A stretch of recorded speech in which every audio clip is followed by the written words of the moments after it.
qui disait si tu te dépares de moi, si tu me critiques, frère, je ne te hais pas pour cela. Tu ne me lèses pas, tu m'enrichis. Si tu as une autre opinion que la mienne, ça ne fait pas de toi mon ennemi. Et c'est ce Cameroun que je souhaite que nous construisions ensemble demain. C'est pour cela, moi qui ne suis pas du MRC, moi qui ne suis pas Bamileke, c'est pour cela que je me suis engagé derrière le professeur Kamto par rapport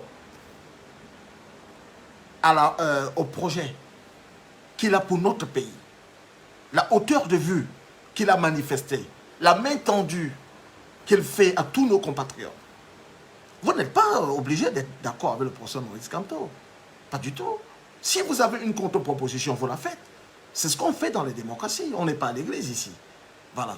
Mais ne venez pas me demander s'il est d'accord, s'il n'est pas d'accord, mais ça ne vous regarde pas. Votre voix ne représente que vous. Voilà. Mais je demande à ceux qui le supportent de venir à Paris, le 12 octobre, le dire. Ne restez pas derrière le clavier et vous nous écrivez pour dire combattant, vous faites ceci. Vous voulez que vous vous inquiétez quand est-ce qu'il va sortir de prison. Venez le dire à Paris, le 12 octobre. Venez le manifester. Vous venez le dire. On verra. On dira, mais voilà le peuple qui se réclame de Kamto. C'est ce que nous vous demandons de faire.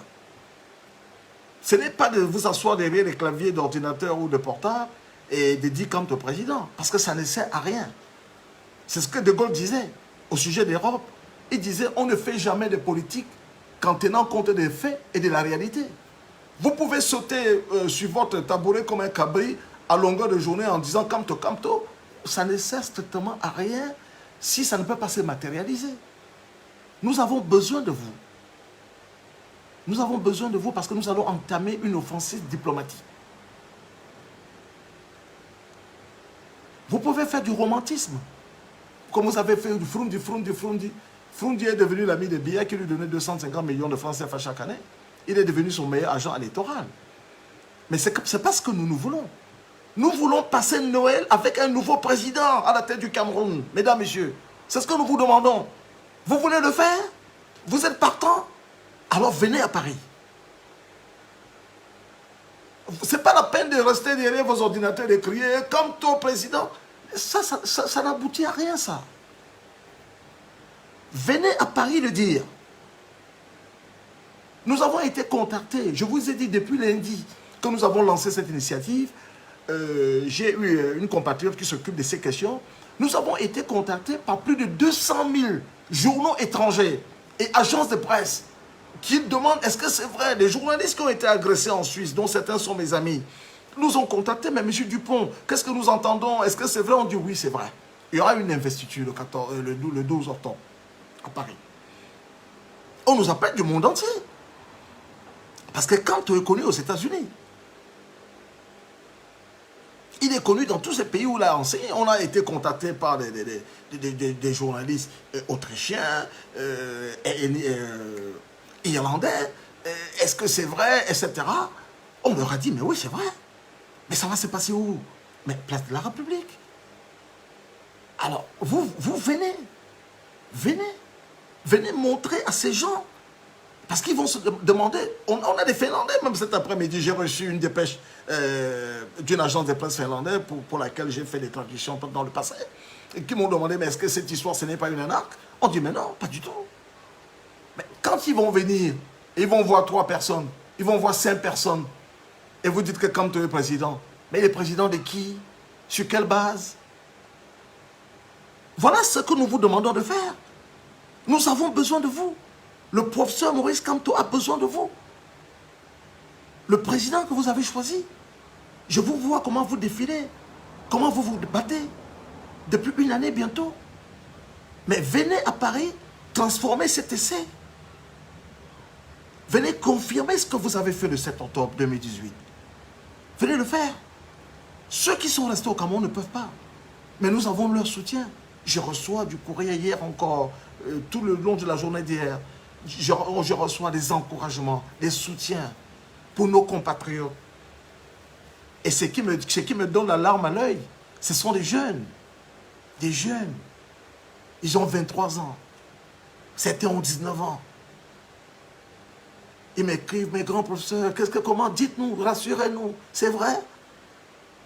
Ceux-là n'ont pas les moyens, ils sont au Cameroun. Mais s'ils étaient ici, crois-moi, j'ai reçu la lettre d'une dame de Kousséri qui me dit, mon frère, si j'étais là-bas, je viendrais. Mais je n'ai pas les possibilités. Mais je suis avec vous de tout cœur. Mais vous qui êtes ici, si vous supportez le président Kamto, vous n'avez pas le droit de ne pas venir. Qu'est-ce que vous faites d'autre? Il s'agit de l'avenir de votre pays. L'autre jour, il y a un blanc qui est tombé évanoui à Yaoundé, c'est Pascal Nyamdine qui le dit. Quand ils vont en Côte d'Ivoire et ils viennent au Cameroun, Jacques Foccart, il dit dans ses mémoires, un homme d'affaires arrive au Cameroun.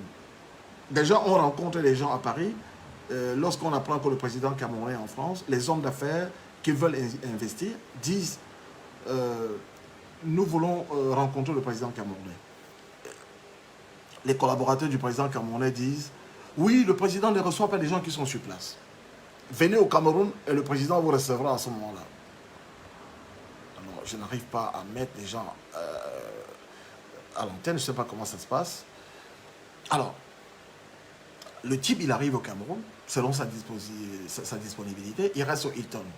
Il attend 2 jours, 3 jours, 1 semaine, 3 semaines. Toujours pas de signe de Paul Biya. Il prend l'avion, il repart. Il trouve des lobbies qui travaillent en faveur de la Côte d'Ivoire. Voilà, j'ai tel projet. On dit, mais venez. Le président Alassane Ouattara me reçoit quand on dit, mais il vous reçoit le même jour. Il peut même vous envoyer son avion personnel. Il arrive en Côte d'Ivoire, le projet est opérationnel le même jour. Mais au Cameroun, le président camerounais, c'est un véritable dieu. On ne le voit pas. Il se passe quelque chose à Ezeka. Ezeka, c'est moins de 70 km de Yaoundé. Il n'y va pas. C'est Dieu sur la terre. En Côte d'Ivoire, il y a des inondations, il y a des incendies. Le président ivoirien Alassane Ouattara, qui est en vacances en France, il arrête tout. Il revient, vous l'avez vu, les pieds dans l'eau. Il va soulager les populations. Il va les saluer. Mais au Cameroun, nous avons Jupiter. Il ne peut pas se rabaisser au niveau du bas peuple. Le bas peuple dont il dit pourtant tenir sa légitimité. Quelqu'un me parlait du MRC, le parti des Kamto. Biya, son parti c'est le RDPC. Mais ce parti n'a jamais tenu de congrès. Ce parti n'a jamais tenu de congrès. Dites-moi, je vous mets au défi de me dire la dernière fois que ce parti a tenu un congrès. C'est un président illégitime à plusieurs titres. Parce que Kamto a fait un congrès avec son parti. Il a été investi par ce parti. En français, ça veut dire que quoi? Le parti lui a dit, voilà, tu es notre candidat. On a dit aux autres Camerounais, nous sommes tel parti politique, et voilà notre candidat. Il s'appelle Maurice Kamto. Il court sous nos couleurs. Biya, qu'on appelle président national, quand est-ce que son parti l'a investi? En droit constitutionnel, c'est un président illégal, illégitime. Parce que son parti ne l'a pas investi. Le RDPC ne tient pas de congrès. On a distribué à certaines personnes le titre ronflant et complètement bidon de membre du comité central, etc. Mais le parti ne tient pas congrès. Pas du tout. C'est sous la pression des bailleurs de fonds que le Cameroun a maintenant des conseils de temps en temps, de conseils ministériels. Ben avant, il n'y a pas de conseil des ministres. Parce que Biya s'est dit que les Camerounais lui ont donné en partage ou en reconnaissance le Cameroun. C'est son petit fromage, il dispose comme il veut. Et c'est pour ça que dès qu'on remet en cause sa légitimité, vous avez des gens qui vous attaquent. C'est quand même curieux. C'est-à-dire que vous souffrez, vous vivez dans une misère pas possible parce que ce sont les mêmes qui nous écrivent en inbox pour nous demander de l'argent. Et moi je leur dis, mais non, je ne vous donne rien. Allez demander à Biya. Vous avez voté pour lui, putain. Vous n'avez pas d'eau, vous n'avez pas d'électricité, vous n'avez pas de route, vous n'avez pas d'école. Oui, envoie-moi tel, je vais faire un commerce. Mais tu as voté qui? Mais si vous étiez dans un pays normal, vous avez un projet, vous l'amenez dans une banque, on fait une étude de faisabilité, ce qu'on appelle le business plan. On peut vous encourager. Ça figure dans le projet du président Kamto. Mais vous ne voulez pas peuple de moutons. Et vous nous demandez à nous de vous aider. Parce que vous supportez un dictateur. Mais réveillez-vous, nom de Dieu. Réveillez-vous. Vous êtes quel genre de peuple? Vous élisez un dictateur depuis 37 ans qui vous fait souffrir. Nous avons ici des rapports des chancelleries, des ambassades étrangères au Cameroun, où on nous dit que par semaine, il y a 7500 de visas. Par semaine, des Camerounais qui veulent quitter le Cameroun. Et quand nous venons ici, vous venez nous engueuler. Oui, comme toi, c'est qui, machin. Mais ne nous demandez pas de vous aider. Restez avec lui. On ne va pas vous sauver malgré vous. Il y a quelqu'un qui fait un projet. Quand on te dit, voilà, le Cameroun n'a pas de route. On vous a retiré l'organisation de la CAN 2019. Pourquoi? Parce que vous manquiez de tout. Vous êtes incapable. Ça s'appelle l'incompétence. Au lieu de quoi vous parlez du tribalisme? Vous n'avez pas de route. Je suis Camerounais père et mère. Ça me fait mal. Je ne savais pas que je pourrais parler comme ça un jour de mon pays. Vous n'avez pas de route. Vous n'avez pas d'hôpitaux. Vous avez montré à la terre entière une femme qui est morte devant un hôpital. Elle s'est fait égorger par sa soeur pour tirer les jumeaux qu'elle pensait pouvoir sauver. Mais quelle humiliation!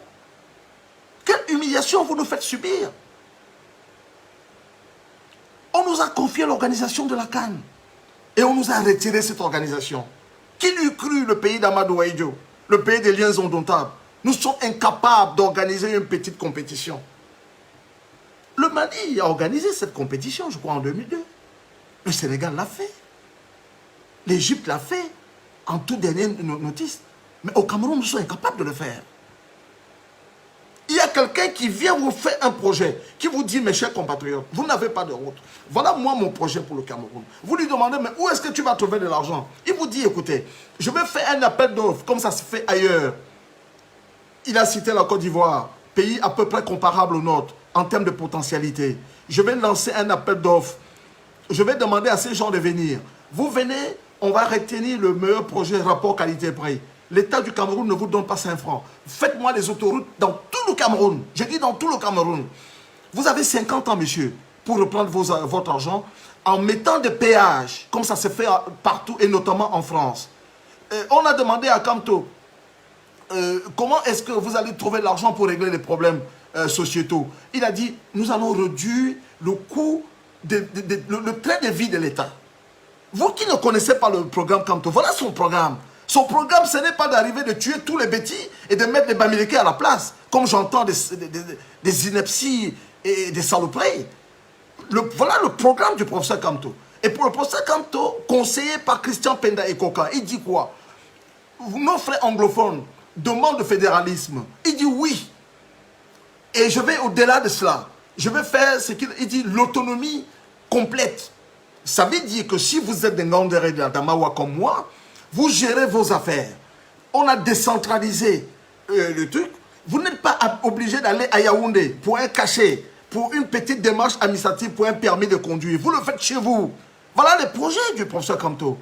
Mais vous dites non, c'est un Bamileke. Ce sont des porcs. Ils sont sales. Mais vous êtes dirigé depuis 37 ans par un vieux croulant qui n'a du pouvoir, qui n'aime du pouvoir que son aspect jouissif, son aspect protocolaire. Il dort dans des hôtels en Suisse. Il passe pratiquement plus de la moitié de l'année, sur des périodes différentes, certes, à l'étranger. Il dépense l'équivalent de 25 millions de francs CFA par soir dans un hôtel où il a pris tous les 2 derniers étages. Il a fait ici à Londres, au Claridge, et nous avons obtenu la facture en 2004 lorsqu'il est venu ici. Il a été à la Baule pour 1 mois. Il a dépensé l'équivalent de 3 millions d'euros. Voilà. Mais Camto n'a pas le droit de vous faire des propositions parce qu'il est Bamileke. Les Bamileke au Cameroun peuvent faire du commerce. Nous pouvons nous servir de leurs autocars pour faire Douala, Yaoundé et tout le Cameroun.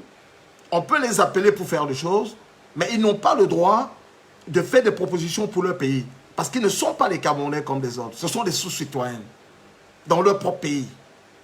Ce sont des citoyens de seconde zone. Dites-moi que, monsieur Camto, vous êtes incompétent. Vous n'avez pas les qualités de vos prétentions. Ça pourrait se discuter. Vous ne pouvez pas dire à quelqu'un, tu n'as pas le droit, mais pourquoi? Sur quelle base? Même au Moyen-Âge, on ne raisonnait plus comme ça. Personne ne raisonne plus comme ça. Donc, je vous donne cet exemple, mes chers amis. Ce n'est pas pour exacerber des haines entre nous. Je vous dis que les Boulous, les Bétis, les Ewondo, les Manguissa, les Eton, ce sont nos frères. Ils souffrent comme nous. Ils sont logés à la même enseigne que nous. Ces gens veulent nous diviser. Ils vont, parce qu'ils savent qu'ils ont échoué. Ils sont incompétents. Ils veulent transférer le débat politique où ils savent qu'ils ont échoué sur le terrain du tribalisme. Parce que c'est ça qui a toujours marché.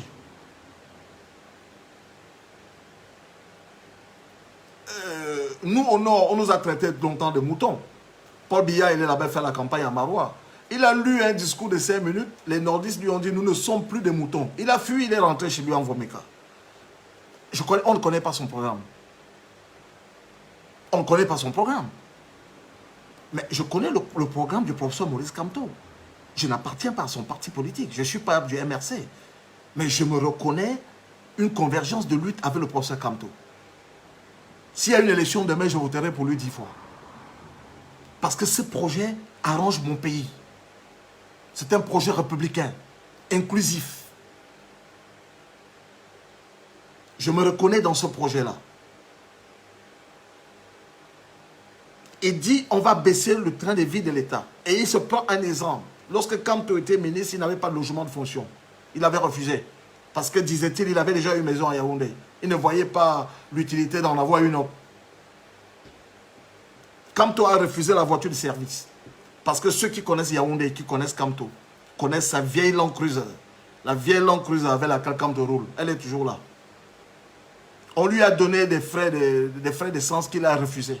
Et Kamto dit, quand je serai président, il n'y aura pas de voiture ministérielle. Oui, si tu es ministre, tu veux une voiture de fonction, nous allons t'aider à la prendre à crédit. Si tu tiens à une voiture, tu la payes de ta poche.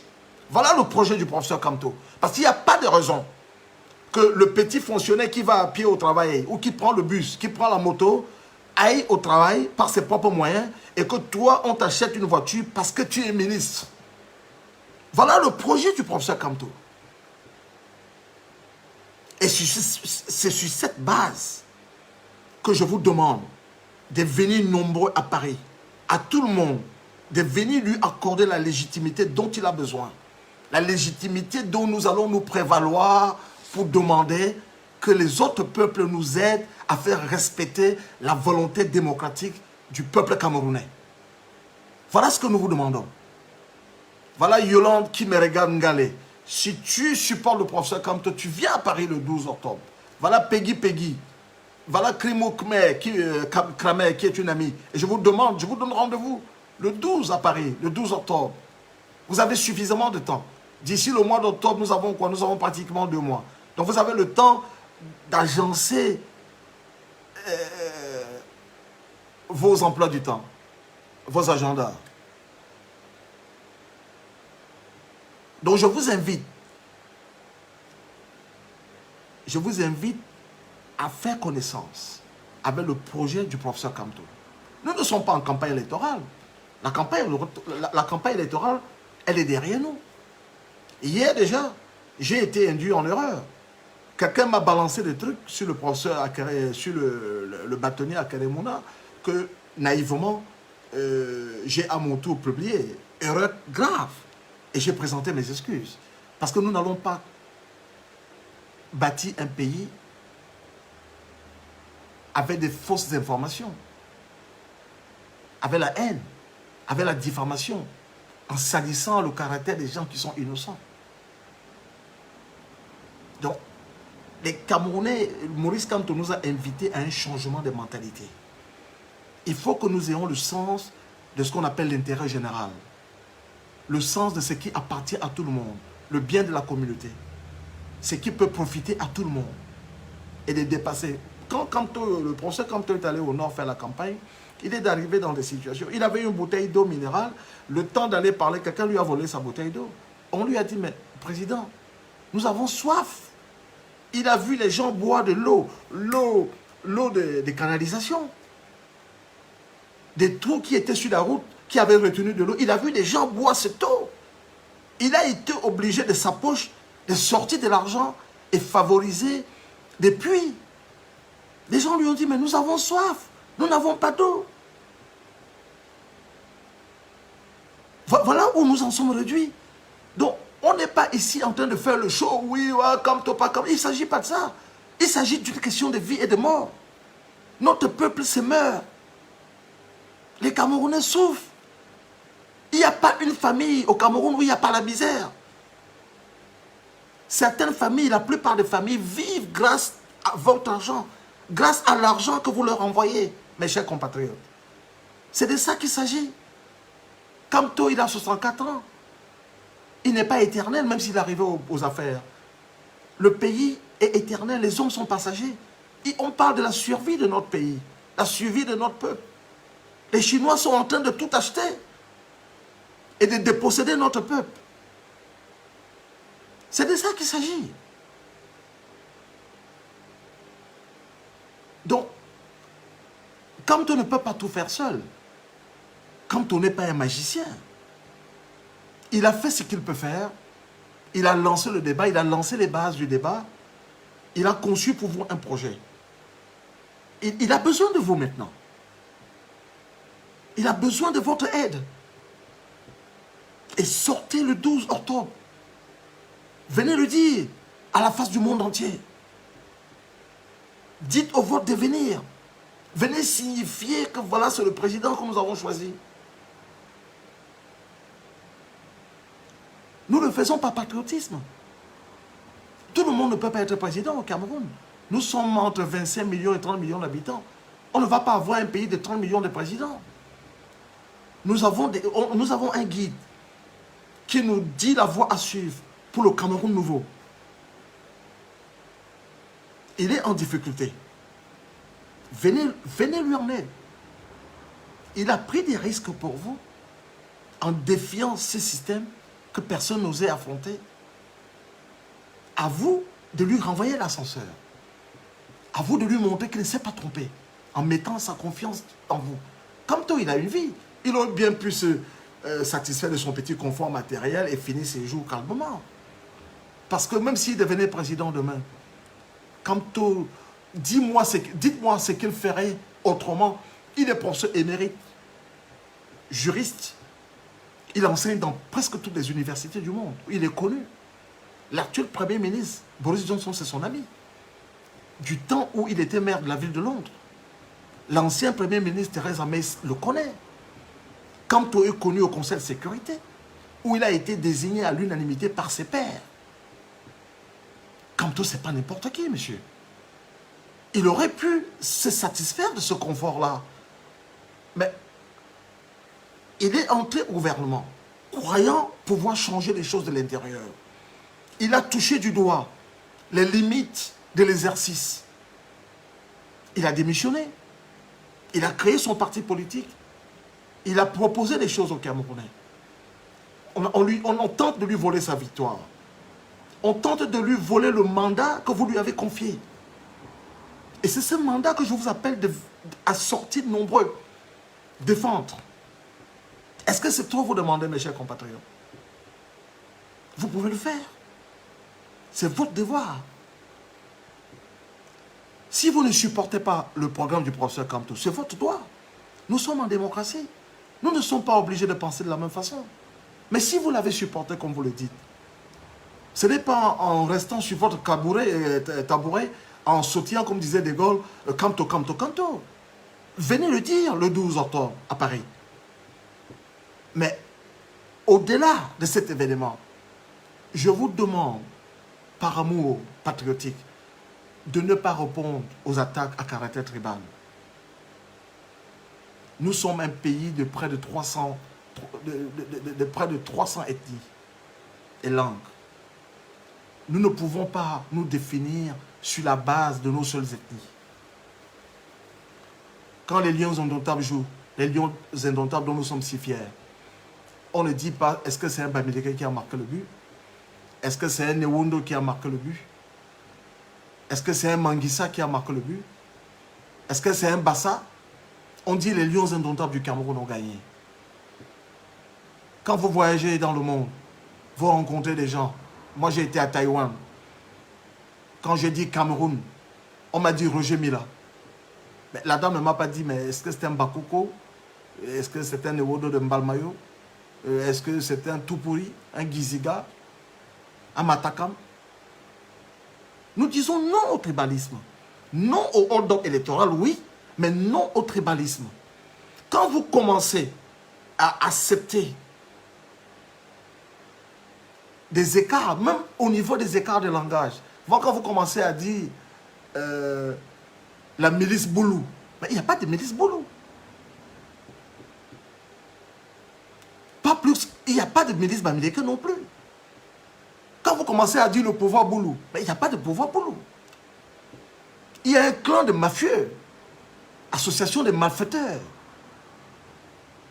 Jean Kuete, c'est l'homme le plus puissant du RDPC, mais il n'est pas Boulou, encore une fois.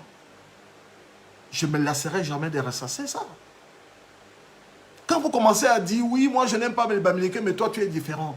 Mais c'est la forme la plus achevée du tribalisme. Quand vous commencez à dire, oui, moi je n'aime pas les Bétis, mais toi tu es un peu différent. Mais c'est pareil quand les Blancs vous disent, mais moi je n'aime pas les Noirs, mais tu es un genre de Noir différent. C'est la pire forme du racisme et du tribalisme.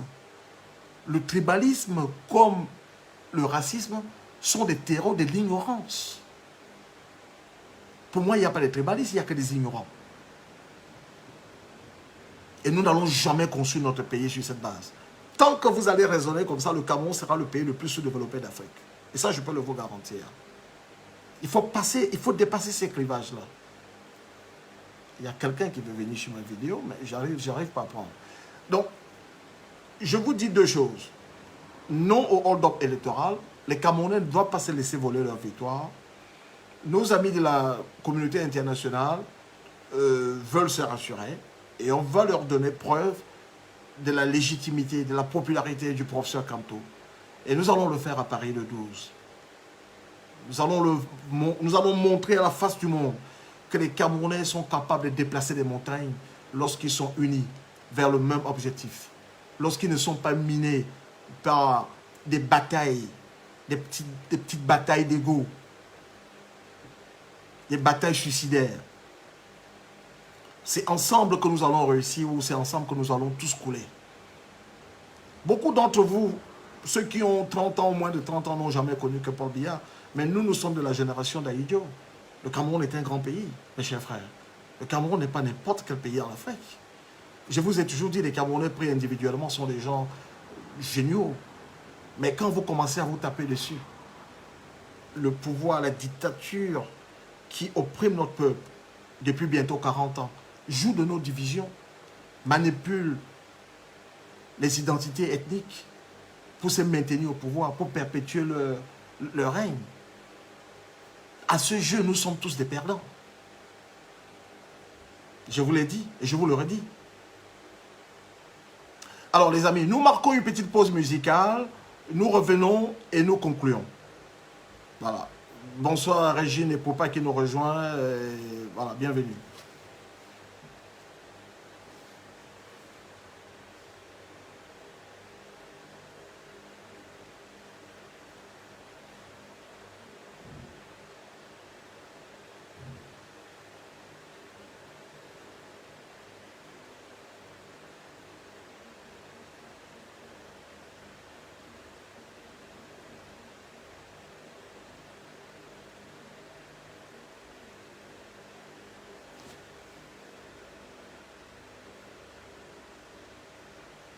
And this week, we're going to be road tripping across 4 cities. Doing 4 challenges, going head to head against TGE and K-Touches.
Oui, bienvenue à ceux qui nous rejoignent. Et les amis, c'est la dernière ligne de notre programme. Cette semaine, vous avez appris comme moi la disparition de Sadou Ayatou, l'ancien Premier ministre du Cameroun, le frère de Issa Ayatou, l'ancien président de l'Africafoot. Alors, on ne peut pas se réjouir de la mort d'un être humain, mais on peut se poser des questions. En l'espace de 2-3 ans, plusieurs dignitaires camerounais sont venus mourir en Suisse ou en France. Il y a Roger Bawepet qui sera à Paris le 12 octobre. Merci beaucoup. Alors, on a eu, comment vous l'appelez, Konchu Komeni, qui a fait un accident, qui a été plusieurs fois, il a été porte-parole du gouvernement camerounais, il a été ministre des Affaires étrangères. Il a fait un accident où il est pratiquement sur fauteuil roulant. Il est venu, le président camerounais a autorisé un rapatriement médical, sanitaire, il dit ça là-bas. Mais si le Cameroun avait un hôpital viable, on n'aurait pas besoin d'une évacuation sanitaire. Marie Wanji nous dit qu'elle sera à Paris, merci. Si le Cameroun avait des infrastructures viables, pourquoi venir les soigner ici? Dans le même hôpital, l'adjointe du patron du CNPS, comment vous appelez ça, l'équivalent de la sécurité sociale au Cameroun, est venue mourir ici. En Suisse, Belinga et Boutou Martin perdent son âme parce qu'on ne se réjouit jamais de la mort d'un être humain, fut-il une crapule, est venu mourir là, après avoir passé une année à l'hôpital, en Suisse. Avant lui, Jean Fouman Ankam, qui a été ministre, qui a été à la justice au Cameroun, est mort dans un hôpital en Suisse. La semaine dernière, ou la semaine d'avant, un ancien général, James Tato, est venu mourir en France également. Même si vous n'aimez pas Kamto, regardez au moins son programme. Il était en négociation avec des Japonais, etc., pour faire ces genres d'hôpitaux au Cameroun. Il y a des médecins camerounais partout. J'en connais en Allemagne, j'en connais au Canada, j'en connais ici. Mais le pays ne leur offre pas des possibilités pour pratiquer. Nous avons des grands médecins camerounais, mais on n'a pas de structure pour cela. Voilà de quoi parle Kamto. On peut ne pas l'aimer. Il ne vous demande pas d'aller au cinéma avec lui ou d'aller en vacances avec lui. Mais ce qu'on est en train de vous dire, c'est de prendre conscience de l'état de misère abject dans lequel vit notre pays et notre peuple. Notre peuple croule dans la misère. Quand on vous sert à manger le soir et que vous pensez que vos compatriotes que vous avez laissés au pays manquent jusqu'à de l'eau, est-ce que vous arrivez à manger?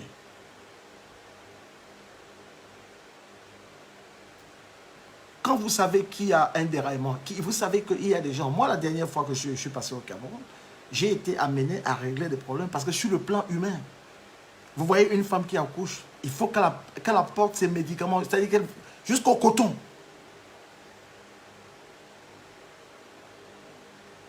Est-ce que vous trouvez normal? C'est-à-dire que là, je vous parle, vous voyez, c'est éclairé. Mais ce soir, dans mon village, je ne sais pas dans quel état mes parents vont dormir. Certains vont dormir dans l'obscurité. Ce live que vous regardez, certains dans mon village seront incapables de le regarder, faute d'électricité. Certains vont aller au lit ce soir sans avoir mangé. Voilà. Vous pensez que quand nous regardons ça, parce que nous vivons en Europe, nous sommes indifférents à ces misères-là? Vous regardez nos compatriotes, on montre des images.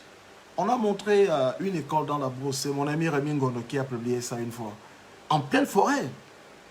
un enfant de 9 ans a été mordu par un serpent. Parce qu'ils sont allés en pleine forêt, ils ont, en guise de banc, ils avaient des troncs d'arbres. Voilà le Cameroun. Voilà à quoi nous sommes réduits. Mais quand je suis arrivé en France, dans les années 80, quand on était étudiant, les Camerounais étaient parmi les meilleurs. Le professeur Niamsi pourra vous dire. Les Camerounais étaient les meilleurs dans leur spécialité. Ceux qui sont allés à Sciences Po, HEC et tout cela, les Camerounais étaient chacun dans son domaine chef de file. Les Camerounais arrivaient avec le bac du Cameroun, ils surpassaient les autres. Mais nous sommes les derniers maintenant.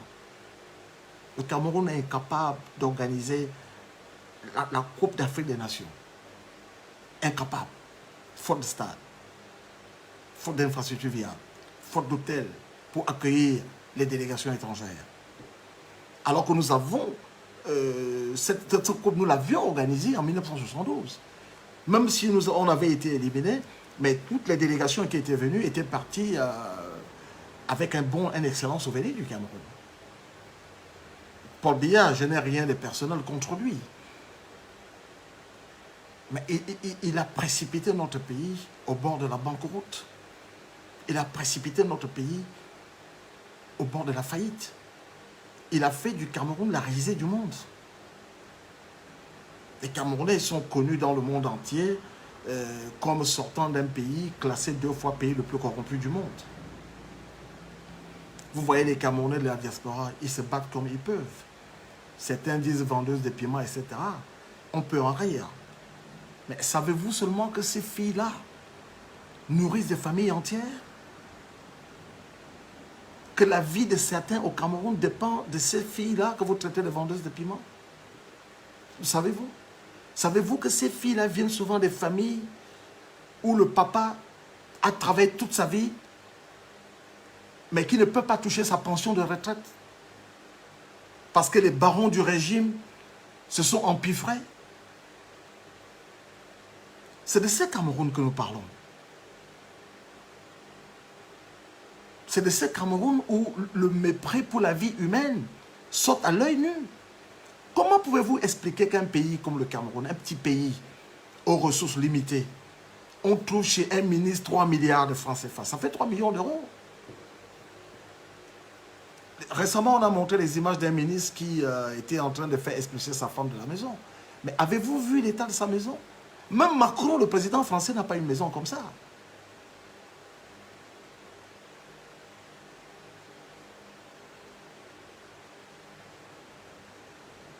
Donc, nous vous parlons d'un Cameroun nouveau.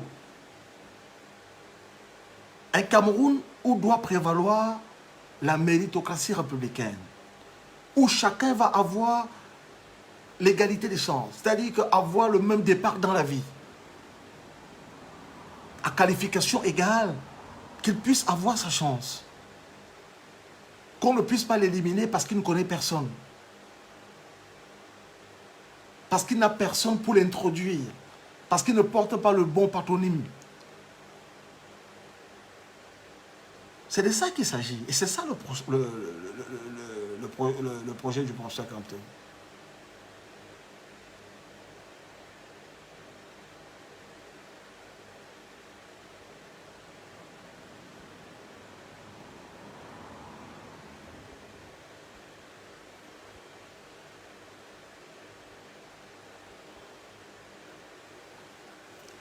Donc, mes chers amis, quelqu'un me parlait des ambassadeurs, etc.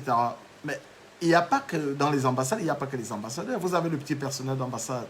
Souvent, vous allez dans les ambassades du Cameroun, ils ne sont même pas payés. Nos ambassades sont dans un état de décrépitude tel que on a honte. Mais de l'autre côté, j'étais il n'y a pas longtemps prendre le visa à l'ambassade du Cameroun, à l'ambassade du Ghana. Mais il n'y a pas match avec l'ambassade du Cameroun. Déjà, tout le personnel de l'ambassade du Cameroun, des ambassades du Cameroun à l'étranger, ont transporté avec eux la mentalité qu'il y a au Cameroun. Vous arrivez, c'est à peine si on vous dit bonjour. Vous avez l'impression que vous avez fait quelque chose de mal. Voilà de quoi il est question. Au lieu de vous attarder sur des guerres tribales, des guerres ethniques, qui n'existent même pas, mais qui sont savamment entretenus par le pouvoir. Parce que ce pouvoir est incompétent. Il déplace le débat du champ politique au champ tribal. Donc, mes chers amis, nous allons nous séparer. Je vous remercie pour l'attention et votre disponibilité. Nous nous revoyons dimanche prochain, sauf événement exceptionnel.